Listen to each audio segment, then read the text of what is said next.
Hello. अनु Hindi academy में आप सभी का स्वागत है। तो आज हम लेकर आए हैं काव्य हेतु, क्योंकि पिछली बार इससे प्रश्न बना था और ये बहुत इम्पोर्टेंट है और इसके सारे मैटर इकट्ठा कर लिए हैं और आप लोगों के लिए लेकर आए हैं। तो देखेंगे काव्य हेतु क्या होता है। इससे पहले अगर आप पहली बार आए हैं चैनल पर तो चैनल को सब्सक्राइब करें, लाइक करें और अपने सहपाठियों को शेयर भी करें। ठीक है, आगे बढ़ते हैं।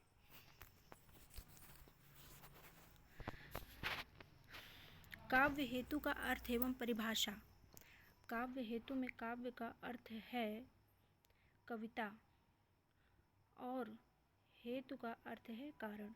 कहने का मतलब काव्य का अर्थ है कविता और हेतु का अर्थ है कारण। इस प्रकार काव्य हेतु से तात्पर्य है वह साधन या तत्व जिनसे काव्य का सृजन होता है, काव्य हेतु कहलाता है। ठीक है, मतलब कहने का मतलब ऐसा साधन या तत्व जिनसे काव्य का सृजन होता है वह काव्य हेतु कहलाता है, अथवा वह साधन या तत्व जो कवि के सृजन में समर्थ होते हैं। दूसरे शब्दों में काव्य की उत्पत्ति का कारण काव्य हेतु है। दूसरे शब्दों में कहा गया है कि काव्य की उत्पत्ति का कारण काव्य हेतु है। काव्य हेतु में काव्य कार्य है और हेतु कारण है। कहने का मतलब है काव्य हेतु में काव्य क्या है? कार्य, और हेतु क्या है? कारण। और थोड़ा समझेंगे, काव्य के सृजन के लिए जिन तत्वों या साधनों का होना जरूरी है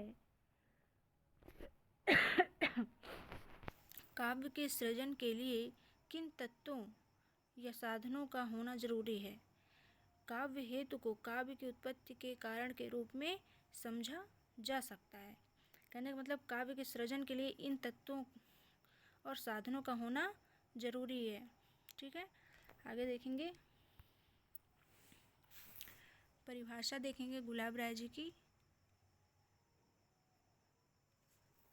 गुलाब राय के अनुसार परिभाषा है, काव्य हेतु का अभिप्राय उन साधनों से है जो कवि की काव्य रचना में सहायक होते हैं। ठीक है, मतलब काव्य हेतु का अभिप्राय उन साधनों से है जो कवि की काव्य रचना में सहायक होते हैं। अब देखेंगे काव्य हेतु के प्रकार। तो काव्य हेतु के 3 प्रकार माने गए हैं, प्रतिभा, व्युत्पत्ति और अभ्यास।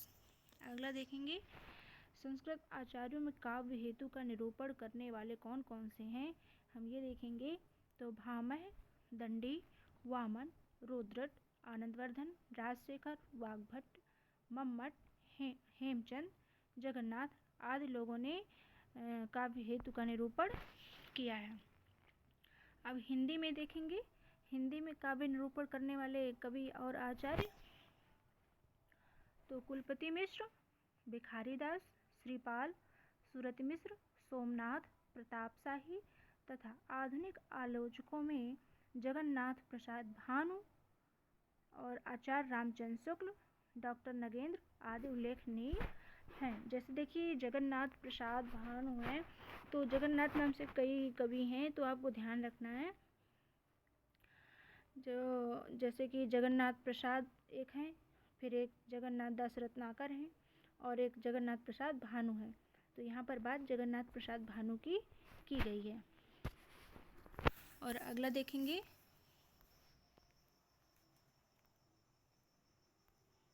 संस्कृत आचार्यों में काव्य हेतु। हमें देखना है संस्कृत आचार्यों में काव्य हेतु। काव्य हेतु का सर्वप्रथम उल्लेख बीज रूप में अग्नि पुराण में मिलता है। देखिए ऐसे पूछा जा सकता है कि काव्य हेतु का सर्वप्रथम उल्लेख कहाँ मिलता है, तो अग्नि पुराण में मिलता है। और ये पूछा जाए किस रूप में मिलता है, तो बीज रूप में मिलता है। अग्नि पुराण में, अगला देख रहे हैं टॉपिक, अग्नि पुराण में 3 काव्य हेतुओं की चर्चा मिलती है। पहला प्रतिभा, दूसरा वेद ज्ञान, तीसरा लोक व्यवहार। अब थोड़ा देखेंगे अग्नि पुराण के अनुसार। तो अग्निपुराण के अनुसार थोड़ा सा ये पंक्ति देखेंगे। नवत्वम दुर्लभम लोके, नवत्वम दुर्लभ लोके, विद्या तत्र सुदुर्लभा, कवित्वे दुर्लभम तत्र, शक्ति इस्तत्र सुदुर्लभा। तो यह अग्निपुराण की पंक्ति है। कहने का मतलब अग्निपुराण से लिया गया है यह पंक्ति जो है। तो इसका मतलब क्या है थोड़ा सा अगर समझ लेंगे तो हमें बात समझ में आएगी। तो इसमें कहा गया है कि इस विश्व में नवत्वम दुर्लभ लोके, मतलब इस विश्व में नरत्व दुर्लभ है और उसमें भी नर का विद्वान होना और भी दुर्लभ है। ये पहली पंक्ति का अर्थ है, भाव है। तो और फिर उसके बाद कहने का मतलब कि नरत्व दुर्लभ है मनुष्य में। जैसे कि अब वर्तमान के समय में देखा जाए तो जो मनुष्य है उसके अंदर मनुष्यता नहीं रह गई है। तो वही बात यहाँ पर हो रही है कि विश्व में नरत्व दुर्लभ है और उसमें भी नर का विद्वान होना और भी दुर्लभ है। तो और थोड़ा देखेंगे तो विद्या तत्र सुदुर्लभा, फिर उसके बाद कवित्वे दुर्लभम तत्र, शक्ति इस्तत्र सुदुर्लभा। इसमें कह रहा है कवित्व तो परम दुर्लभ है, कह रहा है कवित्व तो परम दुर्लभ है और कविता करने की शक्ति अर्थात प्रतिभा तो और भी दुर्लभ है, ऐसा इन्होंने कहा है। ठीक है। तो ऊपर हमने अभी पढ़ा था अग्नि पुराण में 3 काव्य हेतुओं की चर्चा मिलती है, प्रतिभा, वेद ज्ञान और लोक व्यवहार। आगे देखेंगे। देखिए ये जो पंक्तियां हैं, कथन हैं, जो भी मतलब आप इसको मान लें तो ये बहुत इम्पॉर्टेंट होते हैं। पिछली बार परीक्षा में आया हुआ था, आपको मिलेगा भी, प्रतिभा से लिया गया था। तो कहने का मतलब हम ऐसे टॉपिक पर आप लोगों के लिए कार्य कर रहे हैं जहाँ से प्रश्न निश्चित रूप से आएगा। इसलिए आप चैनल को ज़रूर सब्सक्राइब कीजिए और परीक्षा तक देखते रहिए, आराम से नोट्स बनाइए और देखिएगा परीक्षा के बाद आपको समझ में आएगा कि नहीं ये क्लास बहुत इम्पॉर्टेंट रही है। क्योंकि कोई भी कोचिंग वाला पूरा मैटर एक बार में नहीं देता है, ना ही किसी किताब में आपको एक बार में पूरा मैटर किसी की एक किताब में मिलेगा। जब आप कई सारी किताबों को पढ़ेंगे, अपना समय ख़राब करेंगे, तब जाकर आपको मिलेगा, और मिलेगा भी तो फिर आप एक बार 2 बार पढ़ेंगे तो समझ ही नहीं आएगा वो। ठीक है। तो इसलिए ये क्लासें बहुत इंपॉर्टेंट हैं, इसलिए चैनल को ज़रूर सब्सक्राइब करें और अपने सहपाठियों को शेयर भी करें और क्लास को हमारे लाइक भी करें। आगे देखेंगे भामह का कथन। इन्होंने कहा है गुरु उपदेश आध्येत्युम शास्त्रम जड़ दियो अप्यलम, काव्यम तु जायते जातु कथनचित प्रतिभावतः। ऐसा इन्होंने कहा है, काव्य अलंकार से है ये। तो देखिए इन्होंने जो कहा है ये इम्पॉर्टेंट है, आया भी है परीक्षा में, ये नीचे से उठाया गया है। काव्यम तु जायते जातु, ये यहाँ से उठा के परीक्षा में पूछा है, तो इम्पॉर्टेंट है। तो इसको हम देखेंगे कि इसमें क्या कहा है। तो भामह ने प्रतिभा, व्युत्पत्ति और अभ्यास तीनों को काव्य रचना का हेतु स्वीकार किया है। कहने का मतलब प्रतिभा, व्युत्पत्ति और अभ्यास। अब इसमें देखेंगे क्या कहते हैं भामह पंक्ति में। इसमें कहते हैं कि गुरु के उपदेश से जड़ बुद्धि भी शास्त्र अध्ययन कर सकता है। इसमें लिखा हुआ गुरु उपदेश आध्येत्युम शास्त्रम जड़ धियो अप्यलम। कहने का मतलब है गुरु के उपदेश से जड़ बुद्धि भी शास्त्र अध्ययन कर सकता है, पर काव्य तो किसी प्रतिभावान व्यक्ति में कभी कभी ही स्फुटित होता है। तो वही नीचे कह रहा है काव्यम तो जायते जातु कथनचित प्रतिभावतः। कह रहा है व्याकरण उसके बाद काव्य तो किसी प्रतिभावान व्यक्ति में कभी कभी ही प्रस्फुटित होता है। तो ठीक है। तो इन्होंने 3 काव्य हेतु माने हैं, प्रतिभा, व्युत्पत्ति और अभ्यास। आगे चलेंगे। आगे दंडी का कथन है पंक्ति है इनकी काव्य हेतु के संबंध में। तो दंडी का भी बहुत इम्पोर्टेंट है, परीक्षाओं में पूछा गया है। तो इसको हम पंक्ति पहले पढ़ लेते हैं। नैसर्गिकी चा प्रतिभा श्रुतं च बहु निर्मलम् अमन्दश्चा वियोगो अस्याः कारणं काव्य संपदः। ठीक है, नैसर्गिकी च प्रतिभा श्रुतं च बहु निर्मलम् अमन्दश्चा वियोगो अस्याः कारणं काव्य संपदः।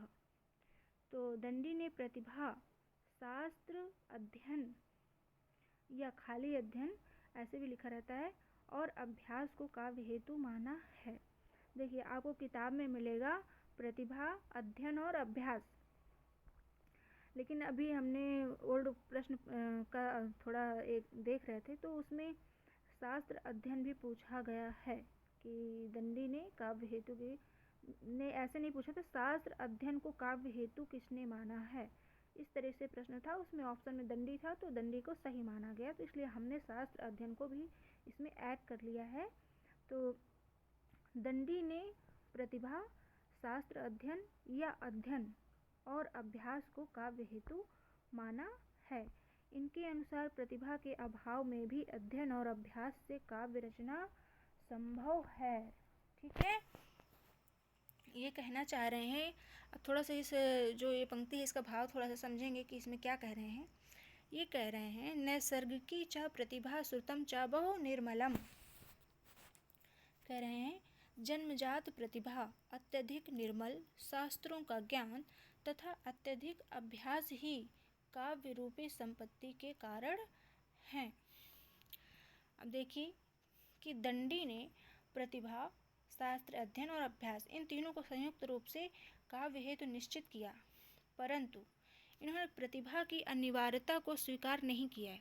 ये बहुत ध्यान देने वाली बात है कि दंडी ने प्रतिभा की अनिवार्यता को स्वीकार नहीं किया है। प्रश्न बन सकता है कि निम्नलिखित में से किसने प्रतिभा की अनिवार्यता को स्वीकार नहीं किया है। तो आप ध्यान रखिएगा कि दंडी हैं जिन्होंने प्रतिभा को स्वीकार नहीं किया है।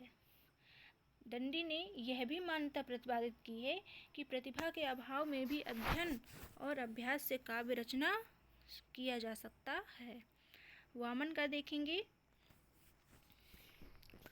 इन्होंने कहा है लोको विद्या प्रकीर्णश्च काव्यांगनी। ठीक है, काव्य अलंकार सूत्रवृत्ति से लिया गया है ये जो वामन की रचना है। उसके बाद देखेंगे कि इन्होंने क्या कहा है। तो रीतिवादी आचार्य वामन ने काव्य हेतु के बदले काव्यांग शब्द का प्रयोग किया है। प्रश्न बन सकता है कि काव्यांग शब्द का सर्वप्रथम प्रयोग किसने किया। तो आपको ध्यान रखना है कि वामन ने काव्यांग शब्द का प्रयोग किया है। ठीक है, थोड़ा देखेंगे। और इन्होंने लोक, विद्या और प्रकीर्ण को काव्य हेतु माना है। कहने का मतलब है इन्होंने लोक, विद्या और प्रकीर्ण को काव्यांग कहा है। अब इसमें लोक का अर्थ क्या है। तो लोक का अर्थ है लोक व्यवहार। लोक का मतलब लोक व्यवहार, या हम अपने भाषा में लोगों का व्यवहार। लोक का मतलब लोगों का व्यवहार। और दूसरा देखेंगे विद्या का अर्थ, तो इसका मतलब है व्युत्पत्ति। और प्रकीर्ण का अर्थ लक्ष्य, ज्ञत्व या काव्य परिचय है। अब इन्होंने प्रकीर्ण का जो अर्थ है, प्रकीर्ण में इन्होंने 6 हेतुओं की बात की है। तीसरे नंबर का जो प्रकीर्ण दिया हुआ है इसमें इन्होंने लक्ष्य ज्ञत्व के अंतर्गत 6 हेतुओं की चर्चा की है। और थोड़ा सा देखेंगे, वामन ने कवित्व का बीज प्रतिभा को माना है, यानी कि इन्होंने प्रतिभा को कवित्व का बीज माना है। तो ये हम प्रतिभा में पढ़ेंगे, जहाँ इन्होंने कहा है कवित्व बीजम प्रतिभान कविष्य, ऐसा इन्होंने उसमें कहा हुआ है प्रतिभा में। तो जब हम प्रतिभा पढ़ेंगे तब इस पंक्ति की बात करेंगे। अगला देखते हैं।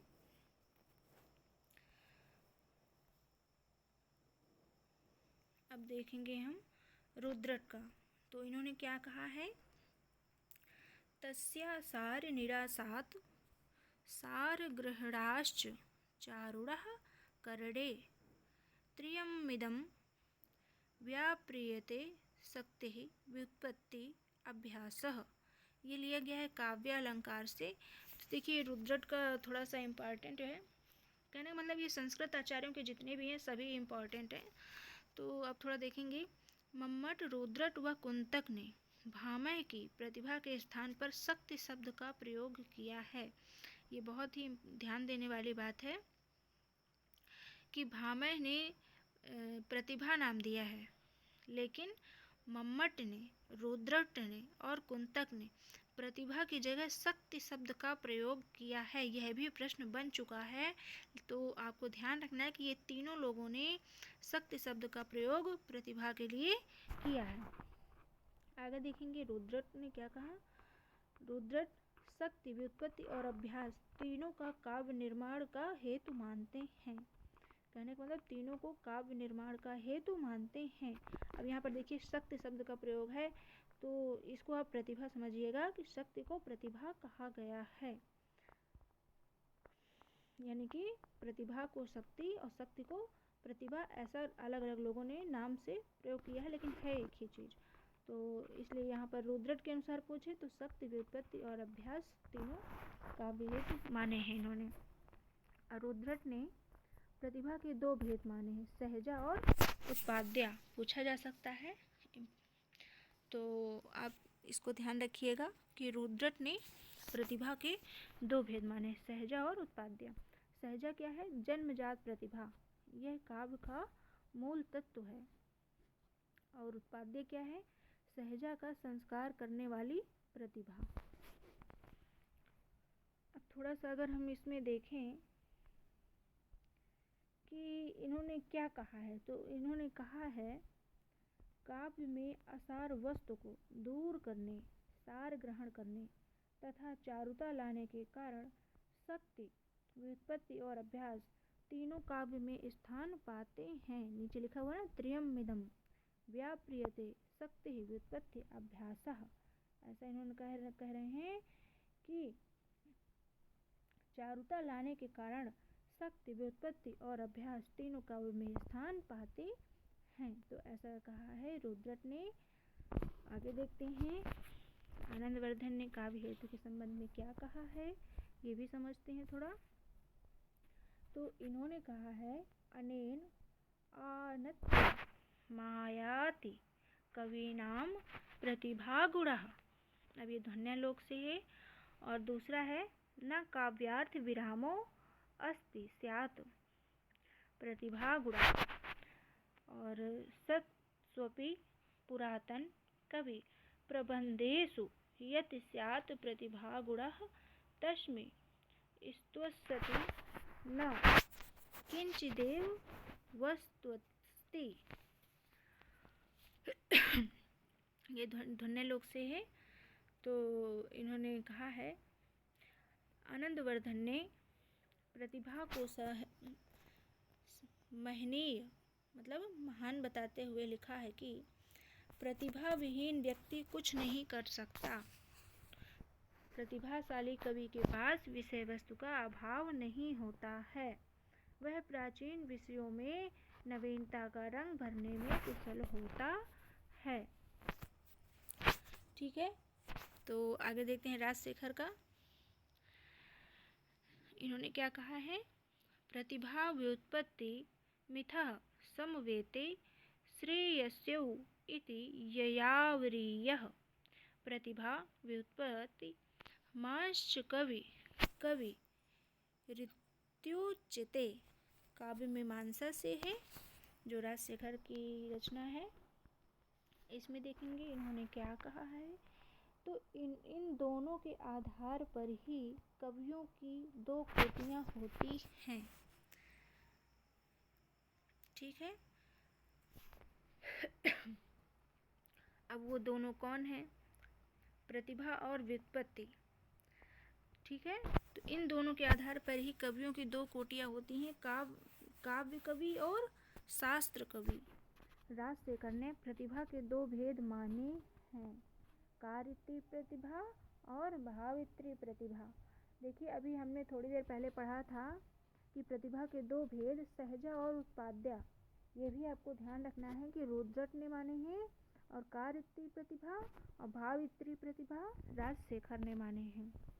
राजशेखर ने 4 काव्य हेतुओं की चर्चा की है।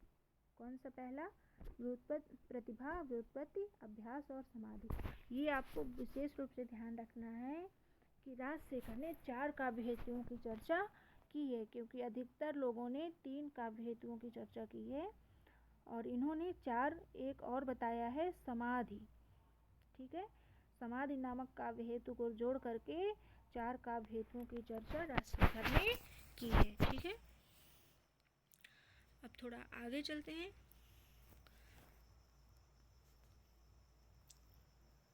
इसको थोड़ा सा देखना था भी।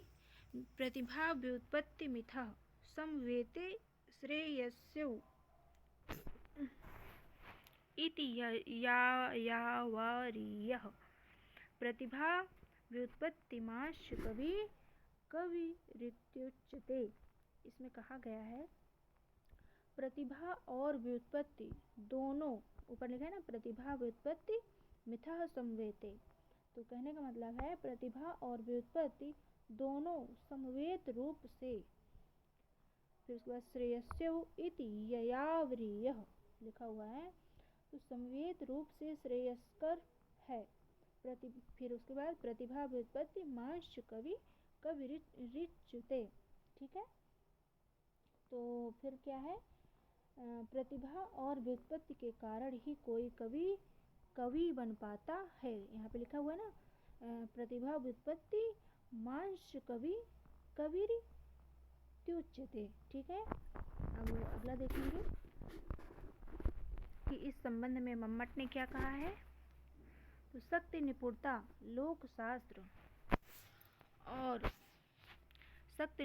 लोकशास्त्र काव्याद्य वेक्षणात् काव्यज्ञ शिक्षाया अभ्यास इति हेतुस्त दुद्भवे। ये लिया गया है काव्य प्रकाश से। काव्य प्रकाश मम्मट की रचना है, उसी से ली गई है। तो मम्मट ने शक्ति, व्युत्पत्ति और अभ्यास के समन्वय को काव्य हेतु माना है। तो हमने पहले ही कहा था कि मम्मट ने प्रतिभा के लिए शक्ति शब्द का प्रयोग किया है। तो आपको ध्यान रखना है, शक्ति, व्युत्पत्ति, अभ्यास, ये 3 काव्य हेतु मम्मट ने माने हैं। इनकी दृष्टि में तीनों मिलकर काव्य हेतु बनते हैं, पृथक पृथक नहीं। परवर्ती आचार्यों पर मम्मट का ही प्रभाव रहा है। कहने का मतलब बाद के जो आचार्य या कवि हुए उन पर इन्हीं का प्रभाव रहा है। तो अब इन्होंने कहा क्या है, थोड़ा पंक्ति में समझेंगे कि इन्होंने कहा है कि शक्ति मतलब प्रतिभा, लोक व्यवहार, शास्त्र एवं काव्य आदि के परिशीलन से प्राप्त निपुणता। देखिए यहाँ निपुणता शब्द को बहुत ध्यान देने की जरूरत है कि निपुणता का मतलब व्युत्पत्ति के लिए निपुणता शब्द का प्रयोग मम्मट ने किया है। तो आपको यह भी ध्यान रखना है कि प्रतिभा के लिए शक्ति और व्युत्पत्ति के लिए निपुणता शब्द का प्रयोग मम्मट ने किया है। आगे देखेंगे, तथा काव्यज्ञ की शिक्षा से, फिर उसके बाद है ना, लोकशास्त्र काव्याद्य वेक्षणात्, काव्यज्ञ की शिक्षा से, फिर नीचे काव्यज्ञ शिक्षाया अभ्यास इंति हेतुस्त दुद्भवे। तो कहा है कि काव्यज्ञ की शिक्षा से, अभ्यास से ये काव्य के उद्भव के हेतु बनते हैं। परवर्ती आचार्य में इसीलिए इनका प्रभाव रहा है। आगे चलते हैं तो वाग्भट्ट का देखते हैं। तो देखिए वाग्भट्ट की पंक्ति आई हुई थी टीसी 2021 में। तो देखेंगे इन्होंने क्या कहा है। प्रतिभैव च कवीनां काव्यकारण कारकम व्युत्पत्त्यभ्यासौ तस्या एवं संस्कारकौ। तो ये कहा था किसने? तो वाग्भट्ट ने कहा है। उसके बाद वाग्भट्ट प्रतिभा को काव्य का कारण मानते हुए व्युत्पत्ति और अभ्यास को प्रतिभा का संस्कारक कहते हैं। तो वाग्भट्ट क्या करते हैं? वाग्भट्ट प्रतिभा को काव्य का कारण मानते हुए व्युत्पत्ति और अभ्यास को प्रतिभा का संस्कारक मानते हैं। वाग्भट्ट ने प्रतिभा को महत्वपूर्ण मानते हुए तीनों को महत्व दिया है। ठीक है, अब थोड़ा सा हम दूसरा इनकी एक और पंक्ति है वो भी देख लेते हैं। इन्होंने कहा है प्रतिभा कारणम तस्य व्युत्पत्तिस्तु विभूषणम भृशोत्पत्ति कृदभ्यास इत्यादि कवि संक था। तो ये वाग्भट्टा अलंकार इन्होंने लिखा है, वाग्भट्ट जी ने, उस रचना से है। और एक पंक्ति और है इनकी, ये भी थोड़ा सा देख लेते हैं।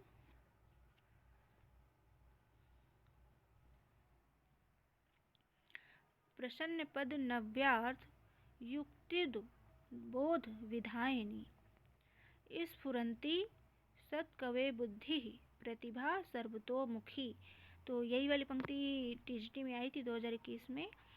तो अब हमने पढ़ लिया वाग्भट्ट के बारे में। थोड़ा सा ये समझ लेते कि इन्होंने कहा क्या है। तो इन्होंने कहा है प्रतिभा काव्य का कारण है, व्युत्पत्ति क्या है? विभूषण है, और अभ्यास करके सर्जन को बढ़ाने वाला है। फिर से एक बार, प्रतिभा काव्य का कारण है, व्युत्पत्ति विभूषण है, और अभ्यास उसके सर्जन को बढ़ाने वाला है। ठीक है, और आगे देखेंगे। अब ये सभी कथन जो हैं संस्कृत आचार्यों के बहुत ही इम्पोर्टेंट हैं। ठीक है, बाकी आप लोग ओल्ड क्वेश्चन लगाते होंगे तो खुद ही समझ रहे होंगे कि सभी बहुत इम्पोर्टेंट हैं। आगे देखेंगे हेमचंद ने क्या कहा है काव्य हेतु के संबंध में। तो इन्होंने कहा है प्रतिभा अस्य हेतु अस्य काव्य सेदम प्रधान कारणम व्युत्पत्त्यभ्यासौ तु प्रतिभाया एवं संस्कार काविति वच्यते। ठीक है, तो इनका जो ये कथन है, पंक्ति है, तो इसमें हम देखेंगे कि आधा आधा भी पूछ लेता है कभी कभी। जैसे कि ऊपर का दिया हुआ प्रतिभा अस्य हेतु, किसका कथन है या किसने कहा है काव्य हेतु के संबंध में, तो इस तरह से आपको ध्यान रखना है। तो ये हेमचंद ने कहा है, और ये दूसरा वाला भी इम्पोर्टेंट है, ये भी पूछ सकता है। अस्य काव्य सेदम प्रधान कारणम, तो इनके अनुसार प्रतिभा काव्य का हेतु है। प्रतिभा काव्य का हेतु है, व्युत्पत्ति और अभ्यास प्रतिभा के संस्कारक हैं, ऐसा कहा है हेमचंद जी ने। और आगे देखते हैं थोड़ा सा कि जयदेव ने क्या कहा है काव्य हेतु के संबंध में। तो जयदेव ने कहा है प्रतिभैव श्रुताभ्यास संहिता कविताम प्रति हेतु मूर्धम्ब संबंध बीजोत्पत्तिर्लता म्यू। ये लिया गया है चंद्रालोक से। चंद्रालोक जयदेव की रचना है। जयदेव ने हेमचंद की उक्त मान्यता को ही चंद्रालोक में प्रतिपादित किया है। कहने का मतलब जो हेमचंद जी ने कहा है उसी को जयदेव ने भी कहा है, अपने मतलब चंद्रालोक में प्रतिपादित किया है। आगे देखेंगे केशव मिश्र के अनुसार इन्होंने काव्य हेतु के संबंध में क्या कहा है। इन्होंने कहा है तस्य च कारणम कविगता केवल प्रतिभा तस्याश्च हेतु क्वचित देवता महापुरुष दादिजन्यम दृष्टम बालादेस्तौ विनापि केवलान् महापुरुष प्रसादादपि प्रतिभोत्पत्ते। रस गंगाधर से लिया गया है, जो पंडित जगन्नाथ जी की रचना है। तो इन्होंने क्या कहा है, केवल प्रतिभा काव्य हेतु का एकमात्र कारण मानने के कारण इन्होंने, मतलब कहने का मतलब ये है कि ये एक ऐसे कवि आचार्य हैं जिन्होंने प्रतिभा को ही सिर्फ एक काव्य हेतु माना है। तो केवल प्रतिभा काव्य हेतु का एकमात्र कारण मानने के कारण पंडित जगन्नाथ केवल प्रतिभावादी कहे जाते हैं। इसलिए इनको कहा जाता है प्रतिभैव केवला कारणम। कभी परीक्षा में पूछे ऐसे, प्रतिभैव केवला कारणम किसे कहा जाता है, तो पंडित जगन्नाथ जी को कहा जाता है। तो आगे चलेंगे। रीतिकालीन आचार्यों की दृष्टि में काव्य हेतु, कहने का मतलब रीतिकालीन आचार्यों के क्या विचार हैं काव्य हेतु के संबंध में, वो देखेंगे। तो सबसे पहले कुलपति मिश्र का देखेंगे। इन्होंने क्या कहा है, शब्द अर्थ जिनते बने नीकी भांति कवित, सुधि धावन समरथ तिन कारण कवि का चित्र। यह लिया गया है इनके रस रहस्य नामक रचना से। तो कुलपति मिश्र रीतिकालीन आचार्यों में काव्य हेतु के सर्वप्रथम विवेचन करता हैं। ये आपको ध्यान रखना है, अगर पूछ ले रीतिकालीन आचार्यों में सर्वप्रथम काव्य हेतु का विवेचन किसने किया, तो कुलपति ने किया है। ठीक है, तो और आगे देखते हैं।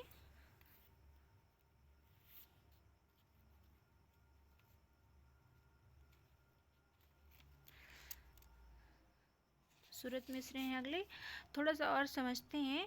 इन्होंने कहा है कवित्व का कारण कहीं शक्ति, कहीं व्युत्पत्ति और कहीं अभ्यास और कहीं तीनों जानिए। इन्होंने कहा है कि मतलब कभी प्रतिभा हो सकता है, कभी व्युत्पत्ति हो सकता है, कभी अभ्यास हो सकता है, कभी तीनों हो सकते हैं, ऐसा इन्होंने कहा है। तो आगे चलते हैं। हाँ, ये आपको ध्यान रखना है कि पंडित जगन्नाथ केवल प्रतिभावादी कहे जाते हैं। अब थोड़ा सा श्रीपति का देखेंगे। अभी सूरत मिश्र का पहले, कारण देव प्रसाद जिहि शक्ति कहत सब कोई, व्युत्पत्ति और अभ्यास मिलते बिन काव्य न होई, जैसे बीजरु मृत्तिका नीर मिलय सब आन, तबहि अरु उपजय सु त्यों इनते कविता जान। ये काव्य सिद्धांत नामक रचना से लिया गया है सूरत मिश्र के। तो सूरत मिश्र ने जयदेव की उपमा लेकर काव्य हेतुओं पर प्रकाश डाला है। तो आगे देखेंगे। शक्ति निपुणता, ये श्रीपति की पंक्ति है, उनका कथन है काव्य हेतु के संबंध में। इन्होंने शक्ति निपुणता लोकमत व्युत्पत्ति और अभ्यास, कहने का मतलब शक्ति निपुणता लोकमत व्युत्पत्ति और अभ्यास और प्रतिभाते होते है ताको ललित प्रकाश। ये काव्य सरोज नामक इनकी रचना से लिया गया है। श्रीपति ने 6 काव्य हेतु माने हैं। देखिए, अभी तक किसी ने भी 6 काव्य हेतु नहीं माने थे, तो अब आपको ध्यान रखना है कि श्रीपति जो हैं इन्होंने 6 काव्य हेतु माने हैं। इन्होंने शक्ति, प्रतिभा, कहने का मतलब शक्ति या प्रतिभा को सुपुंड विशेष कहा है। अब देखिए, प्रतिभा को पहले नाम दिया गया था शक्ति, और इन्होंने कहने का मतलब शक्ति या प्रतिभा को सुपुंड विशेष कह दिया है। यह भी बहुत ध्यान रखने वाली बात है कि किसे श्रीपति ने सुपुंड विशेष कहा है। ऑप्शन बन जाएगा प्रतिभा, व्युत्पत्ति, अभ्यास, समाधि। चौथा उन्होंने बताया ना, तो समाधि। तो अब अगर आप पढ़े रहेंगे कि शक्ति या प्रतिभा को सुपुंड विशेष कहा गया है। आगे भिखारीदास जी का देखेंगे। इन्होंने क्या कहा है, तो इन्होंने कहा है शक्ति कवित्व बनाइवे की जिन जन्म नक्षत्र में दीन विधाता। ऐसा इन्होंने कहा है, शक्ति कवित्व बनाइवे की जिन जन्म नक्षत्र में दीन विधाता। इन्होंने शक्ति को जन्मजात मानते हुए तीनों को शक्ति, व्युत्पत्ति, अभ्यास को काव्य हेतु माना है। कहने का मतलब भिखारीदास जी ने शक्ति, व्युत्पत्ति और अभ्यास को काव्य हेतु माना है। आगे सुखदेव मिश्र का है। इन्होंने कहा है कारण देव प्रसाद जी शक्ति कहत सब कोई, व्युत्पत्ति और अभ्यास मिले त्रय बिनु काव्य न होई, तो ये सुखदेव मिश्र जी ने कहा है। आगे देखते हैं, जगन्नाथ प्रसाद भानु, इनके अनुसार शक्ति, निपुणता और अभ्यास काव्य हेतु हैं। तो देखिए, इन्होंने प्रतिभा के लिए शक्ति, व्युत्पत्ति के लिए निपुणता और अभ्यास तीनों को काव्य हेतु माना है। और ये इन्होंने कहा है काव्य प्रभाकर नामक अपने ग्रंथ में। अब बात करेंगे बिहारी लाल भट्ट की। तो इन्होंने पूर्व संस्कार प्रतिभा को कहा है सद्ग्रंथों का अध्ययन मतलब व्युत्पत्ति और अभ्यास काव्य के कारण हैं। इन्होंने भी 3 काव्य हेतु माने हैं। तो प्रतिभा को पूर्व संस्कार, व्युत्पत्ति को सद्ग्रंथों का अध्ययन और अभ्यास काव्य के कारण है, ऐसा बिहारीलाल भट्ट कहते हैं। अब थोड़ा देखेंगे आधुनिक साहित्यकारों के अनुसार काव्य हेतु। देखिए, आप इसको बहुत अच्छे से पढ़िएगा, 1-2 बार सुन लीजिएगा अगर आपके पास लिखा नहीं है, क्योंकि हमें पता है कि शायद ही किसी के पास इस तरीके से इकट्ठा मैटर होगा कि प्रश्न अगर बने तो इसी से बने, अन्यथा बने ही ना। अगर प्रश्न आए तो जो ये लिखा हुआ है इसी से आए, ऐसा शायद ही कोई कलेक्ट कर पाता है मैटर। तो इसलिए अगर आपने नहीं किया है तो अभी कर लीजिए, अभी समय है, रोज़ का रोज़ आप करते जाइए। हम आपको ऐसे ही टॉपिक लेकर आते रहेंगे जहाँ से प्रश्न बनना अनिवार्य होता है। देखिए, जैसे 10 प्रश्न आते हैं, रस, छंद, अलंकार 3 हो गए। अब बाकी के 7 प्रश्न तो ऐसे ही बनते हैं ना, काव्य लक्षण से, काव्य प्रयोजन से और काव्य हेतु से, ऐसे मिला मिला के प्रश्न बनते चले जाते हैं। तो और देखते हैं रामचंद्र शुक्ल ने क्या कहा है। तो इन्होंने अंतःकरण की उद्भावित क्रिया को प्रतिभा, कहने का मतलब अंतःकरण की उद्भावित क्रिया प्रतिभा को मुख्य मानते हुए व्युत्पत्ति एवं अभ्यास को भी महत्व दिया है। कहने का मतलब शुक्ल जी ने तीनों को काव्य हेतु माना है, प्रतिभा, व्युत्पत्ति और अभ्यास को, लेकिन प्रतिभा को विशेष महत्व दिया है। और प्रतिभा को क्या कहा है, अंतःकरण की उद्भावित क्रिया। ठीक है, प्रश्न ऐसे भी पूछा जा सकता है कि प्रतिभा को आचार्य रामचंद्र शुक्ल जी ने क्या कहा है, तो अंतःकरण की उद्भावित क्रिया। फिर डॉक्टर नगेंद्र का देखेंगे, इन्होंने कहा है प्रतिभा को सर्वाधिक महत्व देते हुए इन्होंने प्रतिभा को चेतना कहा है। ये भी बहुत इम्पॉर्टेंट है, आपको ध्यान रखना है कि प्रतिभा को चेतना किसने कहा, तो डॉक्टर नगेंद्र ने कहा। निराला एवं महादेवी वर्मा और साथ में सुमित्रानंदन पंत जी को भी देखेंगे कि इन्होंने क्या कहा है। तो इन्होंने प्रतिभा और व्युत्पत्ति को ही काव्य हेतु माना है, अभ्यास को नहीं माना है। ठीक है, आगे देखेंगे। आगे इन्होंने सिर्फ प्रतिभा को ही काव्य हेतु माना है। और दिनकर ने प्रतिभा, व्युत्पत्ति और अभ्यास तीनों को काव्य हेतु माना है। मैथिली शरण गुप्त को देखेंगे, इन्होंने अपूर्ण कला की पूर्ति को काव्य हेतु माना है। और महावीर प्रसाद द्विवेदी जी का प्रतिभा, व्युत्पत्ति और अभ्यास तीनों का सामूहिक रूप से काव्य हेतु माना है, ऐसा महावीर प्रसाद द्विवेदी ने माना है। ठीक है, थोड़ा सा और इतना ही बचा है, थोड़ा और देख लेते हैं। तो महावीर प्रसाद द्विवेदी के अनुसार उनका एक कथन है, कवि के लिए जिस बात की सबसे अधिक ज़रूरत होती है वह है प्रतिभा। ठीक है, और इन्होंने कहा है व्युत्पत्ति और अभ्यास का महत्व प्रतिपादित करते हुए द्विवेदी जी का कथन है, जिस कवि को मनोविकारों और प्राकृतिक बातों का यथेष्ट ज्ञान नहीं होता है वह कदापि अच्छा कवि नहीं हो सकता है। यह भी बहुत इम्पॉर्टेंट है, कथन परीक्षा में बन सकता है। अगला महादेवी वर्मा जी का देखेंगे, इन्होंने कहा है साहित्य सृजन केवल रुचि, इच्छा या व्यवस्था का परिणाम नहीं है, क्योंकि उसके लिए विशेष प्रतिभा और उसे संभव करने वाले मानसिक संगठन की आवश्यकता होती है। अब पाश्चात्य विचारकों का थोड़ा सा देख लेंगे। तो प्लेटो ने प्रेरणा को काव्य हेतु माना है, और अरस्तु ने प्रतिभा और सूझबूझ को, होरेसियस ने प्रतिभा और अभ्यास को, क्रोचे ने प्रतिभा और अभ्यास को, बेन जॉनसन ने प्रतिभा, व्युत्पत्ति और अभ्यास तीनों को काव्य हेतु माना है। अब यहाँ पे थोड़ा सा देखिएगा, इन्होंने व्युत्पत्ति को लोक ज्ञान कहा है, बेन जॉनसन ने व्युत्पत्ति को लोक ज्ञान कहा है। तो इसको खैर आपको ध्यान रखना है। और इलियट ने क्या कहा है? तो प्रौढ़ सभ्यता, प्रौढ़ भाषा और संस्कृति, प्रौढ़ कलाकार। तो हमने ये सारा टॉपिक जो था काव्य हेतु का हमने कंप्लीट कर लिया है। अगर कोई कथन या पंक्ति बनेगा तो इससे बन जाएगा। अब इसके बाद हम लोग पढ़ेंगे अगले पार्ट में पढ़ेंगे, जैसे कि हाँ, काव्य हेतु के प्रकार पढ़ेंगे। प्रतिभा, व्युत्पत्ति और अभ्यास, कि प्रतिभा के संबंध में किसने क्या कहा, व्युत्पत्ति के संबंध में क्या कहा, अभ्यास के संबंध में क्या कहा। तो ये सारी चीज़ें हम देखेंगे तो इस अगले पार्ट में।